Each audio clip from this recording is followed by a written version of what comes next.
Hi guys! Happy Valentine's Day! Break na yung Katniel, so pag-uusapan natin sila.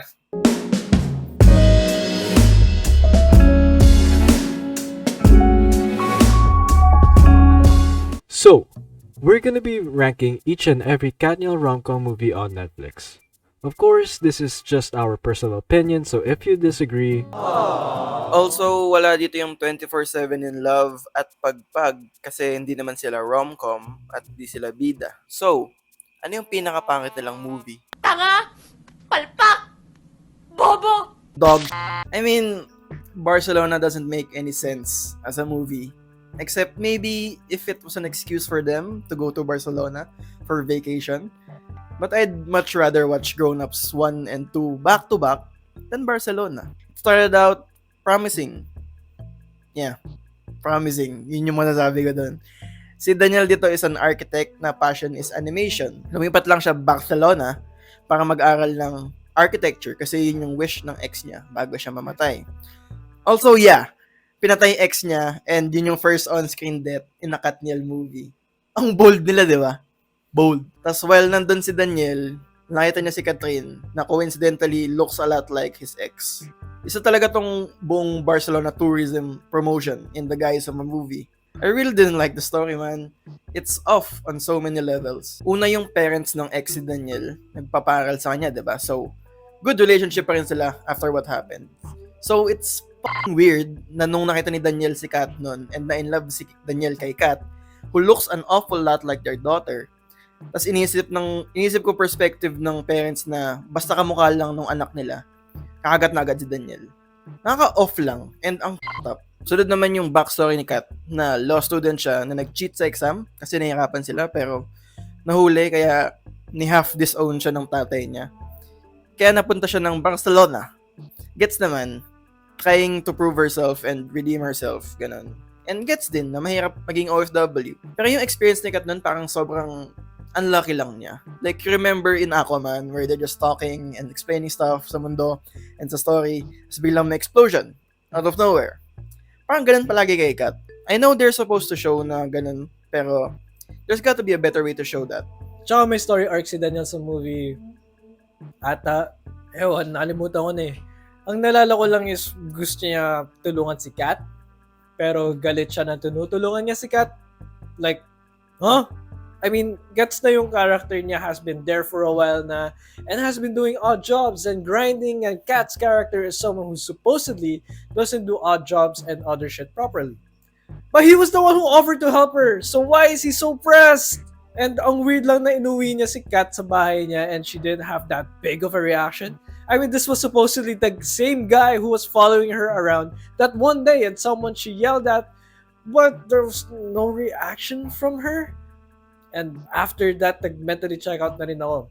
Visually speaking naman, maganda siya nung una, but it really fell off kasi makikita mo na sa set na lang sila and nawala ng charm yung fact na dapat nasa Barcelona sila.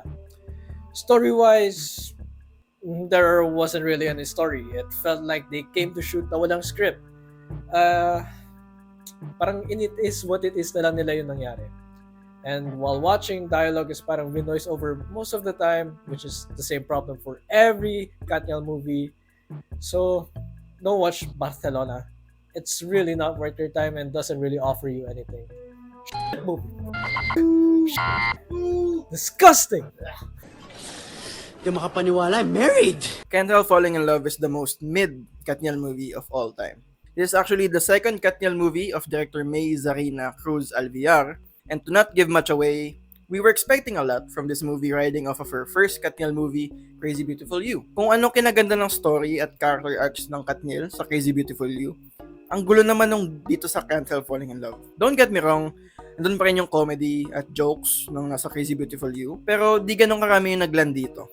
Basically, yung plot ng Can't Help Falling in Love is si Catherine ay kakasal sa long-time boyfriend niya na si Mateo, pero biglang nalaman ni Kat na kasal na pala sila ni Daniel, na nakilala ni Kat, one time nung nagpakalasing sila. Nakatawa talaga yung mayor na kasama nila, malasing nun, na si Zanjo, yung nagpakasal sa kanila. Tapos years after kung kailan nakuha ni Kat yung certificate, patay na pala si Zanjo, at di na ma-reverse curse technique yung marriage nila. At since sila yung huling witness sa marriage ni Kat at Niel, Rom-com hijinks ensued. Yung twist na yun parang ansaya ng mga writers nung sinulat nila. Pero parang masyado sila nagsaya sa paggawa ng jokes at funny scenarios na nabitawan nila yung pinaka-plot ng movie. Magsimula tayo sa good, which is our beloved Catherine Bernardo. She's not given much material dito para ma-flex acting niya, pero she did great as expected with what she's given. Si Daniel din, even though di siya kasing galing ni Kat, obviously, nagawa niya yung role niya ng okay lang. Cute though yung tawag niya kay Kat na Mrs. ko, nung una nila nalaman na kasal sila. Cute lang and nag-stick sa akin and sa ending ng movie, which is nice. Wala naman ng iba pa masasabi sa kanya. Talaga ni Daniel. Their chemistry as Gab and Dos naman is okay lang din. Like, ilang years nang sila, pero bare minimum lang yung ramdam ko nun sa arcs nila at sa story. Ang formulaic lang. Isa pang good is yung jokes. It's fun, minsan, pero that leads me to the bad, which is masyado na maraming jokes para magkapake kami dun sa kwento. May jokes na naglinin na into corny Showtime, Eat Bulaga jokes. At nag-mentally check out na ako at times. Since focus nila na pa-void marriage nila, yung mga ways para i-prove sa judge yun, like yung magpanggap na baliw yung isa sa kanila, or i-prove na bad partner si Daniel, based sa testimonies ng dami na naging jowa niya, foreshadowing, are okay lang. Kasama yun sa rom-com montage nila na paunti-unti silang na-in love, pero di ka ramdam yung stakes ng pinaglalabanan nila eh. May part nga na pumunta sila sa Cebu, na tingin ko walang magbabago sa story kung sa Manila lang din nila ginawa. Ayaw nga pala, may sakit nga pala si Dos, tas ayaw niya magpa-treat for some reason na di ko na maalala. Mentally checked out na talaga ako nun eh. Wala na talaga akong pake. May part din na naramdaman bigla ni Dos yung sakit niya, na bigla siyang naimatay habang naglalakad. Tapos sabi nung kaibigan namin, si Dos, dumos Dos. Tapos, yun yung pinaka-nakatawang part ng buong movie. Anyways, mid. Quick end note lang, may theory kami na pinag-usapan nun nung patapos na yung movie. Na si Daniel kasi nag-cheat siya or nalaman na nag-cheat siya around the time of shooting. So, you know, what if sumabay yung pag-dip in quality ng Katniel movies or Katniel projects sa mga problema nila nun? But, you know, it's just a theory. A Katniel theory. And next. Ikaw naman kasi. Ang slow mo. Must Be Love. The movie that started it all. Objectively speaking, it was terrible. Yung audio parang dinub lang ng mga artista, which is a problem for every Katniel movie, by the way. Just like when we were kids, remember? You used to always go to our house in Manila? Naaalala ko yun. There was nothing special about the story. It's literally just she's all that, but with Katniel, Daniel's character was bland as fuck. The lighting was off sometimes when cameras would cut between angles. There were scenes that felt so artificial na parang skit lang na bubblegum. Which is crazy kasi bubblegum is from GMA. Paulit-ulit yung nasa yun ng lahat ni Daniel. Nakakasawa talaga, grabe. At ang daming abbreviation. Puro sila LOL, YOLO, KTB, KFT, Kakal. At wow! Alam niyo ba yung wow? Sabi ni Daniel, words of wisdom daw! Bars! But despite all of the bad things that surrounded this movie, wala eh. Kinilig pa rin kami. Kat gave us a glimpse of her acting prowess. Yung art niya din sa movie, ang ganda. The scene when she finally stood up to her dad was such a strong emotional moment, especially since her dad was adamant on keeping her away from salons and being feminine. It was at that point when we first knew that Catherine Bernardo was gonna be something special. Anyways, there's really not much to say about this movie except for the fact that it gave us a lot of iconic moments like this one. Hindi mo sinasagot yung mga Ano ba? Ba't mo ginawa yun? Kinalog ko yung ulo mo. Yan yung moment na nag-downhill yung relasyon nila. Kaya kayo nag-break eh. Kasalanan pa rin ni Daniel. Mga bata, si Madam Baby. Hi, Mother Baby! Sa lahat ng mga Katniel movies na pinanood namin, yung Crazy Beautiful You siguro yung pinakang nakakatawa para sa amin. Emphasis on para sa amin. Sa una kasi parang ang sobrang hard to watch ng movie, like in the sense na ang tagal bago dumating sa point. Stereotypical yung mga characters and the jokes just were not landing at all. The way they introduced Jackie was interesting, but they didn't really do anything with it. They just left it as Catherine Bernardo can drive good and she the devil, she a bad little bitch, she a rebel. Also, they introduced Inigo Pascual earlier, which was fine, I guess. Pero wala siyang kwenta until the third act ng movie, so di ko masyado na-feel yung importance niya as a character, especially since nila dinevelop yung love triangle ni Inigo, Kat, and Daniel. Di ko rin alam kung nakakatawa yung movie dahil pinagtatawanan namin, which made the whole film so much fun to watch, and I recommend turning your brains off for like the first half ng movie siguro, and just enjoy it. I have to say the greatest part of the movie is Kat and Daniel's arc as separate characters. Kat's arc went from the cold-hearted rebellious daughter to someone full of love and open heart to life. Daniel's arc, on the other hand, went from the good guy with a heart of gold who gave everything he had to others and finally chose himself and reconciles with his lost family. Both of them had contrasting arcs which made them feel complementary to each other without forcing their love story down your throats too much. Overall, fun movie with great performances from both Kat and Daniel, mostly Kat, pero nandun si Andrea, so... Boo! She's Dating a Gangster is a certified classic rom-com. Pinatuloy talaga ng movie na to na yung Katniel ang the premier love team ng Pilipinas. At the time, of course. Condolence na lang masasabi ko. Direkto ng the one and only Cathy Garcia Sampana. Known for countless classics tulad ng One More Chance, Four Sisters and a Wedding, A Very Special Love, at marami pang iba. Sure, di naman lahat hits or maganda movies niya, pero marami na siyang iconic movies na ginawa at kasama na to dun. Ang plot is father punta Hong Kong, but nag-crash at nasa Legazpi pala. Tapos si anak pupunta Legazpi to father at nakilala niya si Catherine, na pamangkin ni father's first love. And basically, yun na yun. Since first half ng story is set in the 90s, may music ng E-Heads, yung wardrobe ng mga actors very 90s, may beepers, skateboards, gangsters. So, alam mo nang kakagat talaga yung mga lumaki ng time na yan. And may times lang na masyadong pandering sa mga lumaki ng 90s. From a technical standpoint naman, parang binoise over lahat. Like other Katniel films. Tapos, di pa sabay yung bibig nila. Or parang di masyado smooth yung tunog ng lahat. May shots din na parang minax out nila yung saturation or di mo ang natural yung color. O di ba? Ang arte lang namin. Pero malit na bagay lang yun kumpara naman sa nagawa nilang maganda.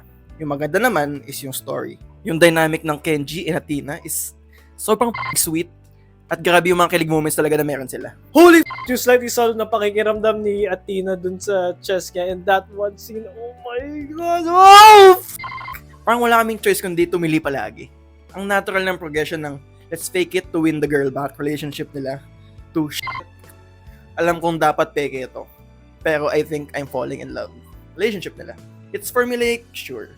Ang daming teleserye cliche na biglang may sakit si ganto or nagsapakan si ganto kasi naiinggit si ganto. Basically, every teenage rom-com siya under the sun. Sure. Pero ewan ko ba, iba kasi kapag Katniel eh. Yung dynamic naman ni Kenneth at Kelly, ang cute lang din kasi parang mini-mirror niya yung relationship nila Kenji at Athena in the present day. At maganda rin yung nakalala ni Kenneth yung tatay niya to Kelly. Kasi kinakwento ni Kelly yung other half ng movie. Para naman sa performance ni Catherine at Daniel, very good job sila parehas. Mahirap din yung tig-dalawang character sila. Tapos, iba dapat feeling ng both relationships. And tingin ko naman nagawa nila yun very nicely with a ribbon on top. Halos na-memorize ko na lahat ng dialogue sa movie na to. Mapapakilig ka, mapapaiyak ka, makaka-relate ka, tatawa ka. Talagang nasa movie na to ang lahat. Yung bad timing kasi, like, man, Kenji at Tina na eh. Yun na dapat eh. Hindi ko pa na-mention yung Till I Met You. All in all, it's a fun and heartfelt movie na talagang one of the best ng Katniel. Mo talaga Daniel. So of course, halata naman ako ng top 1 namin. Pero, ika, ako mo sabihin to, kahit kanino nga. Pero, favorite ko pa rin yung She's Dating the Gangster. Secret na lang natin yun. Tumawid ka na, baby. Di na ako sanay ng may linya. I know we've talked about how tapos na yung peak ng Katniel after ng Gangster and Crazy Beautiful You. And nag-degrade yung quality ng movies nila after for reasons we may or may not know to be true. Naman Daniel. But man, The House of Us is just so damn good. Probably the best Katniel movie. Another banger. Another banger by the girl Cathy Garcia Sampana. A story about the struggles of love and the reality of life na pinagdadaanan ng lahat. Kahit single ka pa or in a relationship. Me personally, I cried so many times because as Kendrick Lamar put it, I've been going through something. nung pinanood namin to, parang umuwi ka sa bahay tapos may masarap na ulam na naghihintay sa'yo.